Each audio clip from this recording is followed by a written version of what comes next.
Қарияның даналығы. Ұзақ жолдан келе жатқан жолаушы ауылына жетуге күндік жер қалғанда алдынан қарсы кездескен өзіндей бір кісіге жолығып, бір төбенің басында аз-кем ат шалдырып, тынығып алмақ болыпты. Әңгімеден әңгіме туып, әлгі кісінің құмалақ ашатын балгерлігі бар екенін білген ол, өзіне құмалақ ашып, болашағын болжап беруді өтінсе керек.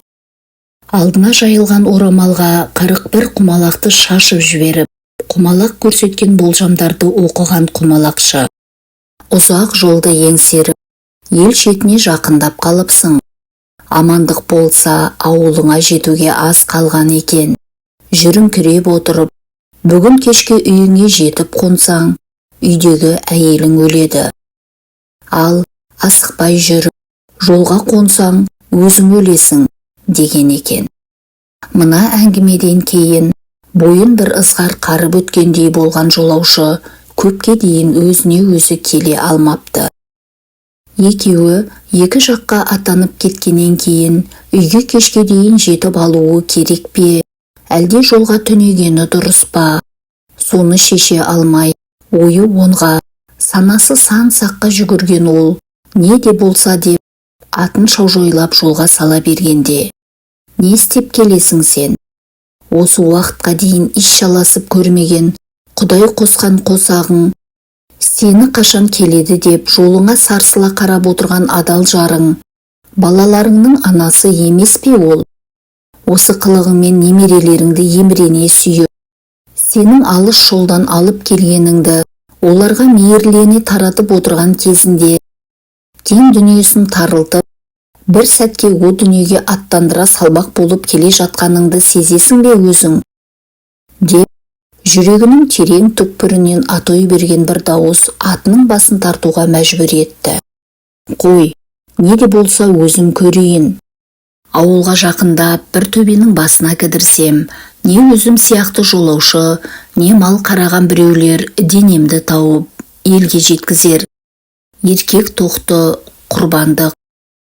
Отбасымның ұйытқысы болып отырған кемпірім аман болсын», деп тағдырға мойын сұна берген кезде Алла тағаланың аманат еткен жаны өзінің тәтті екенін байқатқандай, жүрегін жылқы лүпілдеткенде, егесі тарапынан қысым азайған соң өз еркімен, екі жақтың жусаны мен ебелегін кезек-кезек шалып, жайбарақат келе жатқан атының қос бүйіріне екі етігінің өкшесі қалай қадалғанын білмей қалды.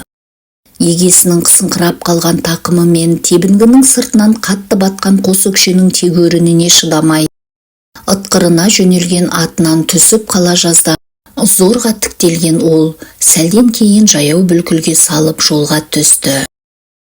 Аз жүрді ме, көп жүрді ме, аңғара алмай, қай тұсқа келгенін де, қай бағытпен келе жатқанын байқауға мұршасы келмей, бет алды мәңгіріп бір шама жерді артқа тастаған оның алдынан бір қария кездесіп, жағдай сұрасады.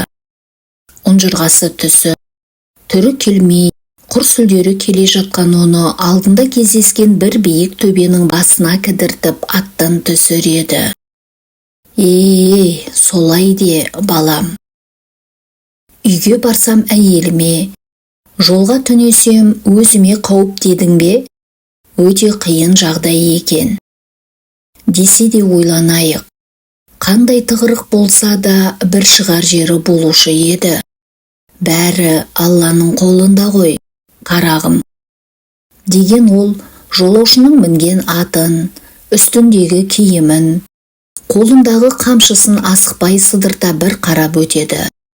Артық ауыз ештеме байқалмаған соң, қария ер басындағы дорбаны алып, аса сақтықпен ішіндегі буыншақ түйіншектерді шығара бастайды. Кенет жолға деп алып шыққан азық арасындағы нан ораған түйіншектің ішінен бір қара құрт шыға салып, жолаушыға қарай тұра жүгіреді. Қапелімде не істерін білмей сасып қалып, апыр-топыры шыққан екеуі әупірімдеп жүріп әлгі жәндікті аяғымен таптап зорға өлтіреді. Мән жайға қаныққан қария біраз демін басқан соң: «Балам, Қауіп-қатер сейілді білем. Бүгін түн үйіңе жетсең, сенің торбадағы заттарыңды реттеп жүрген келінді мына қара құрт шағып алып өміріне қауіп төндірер еді.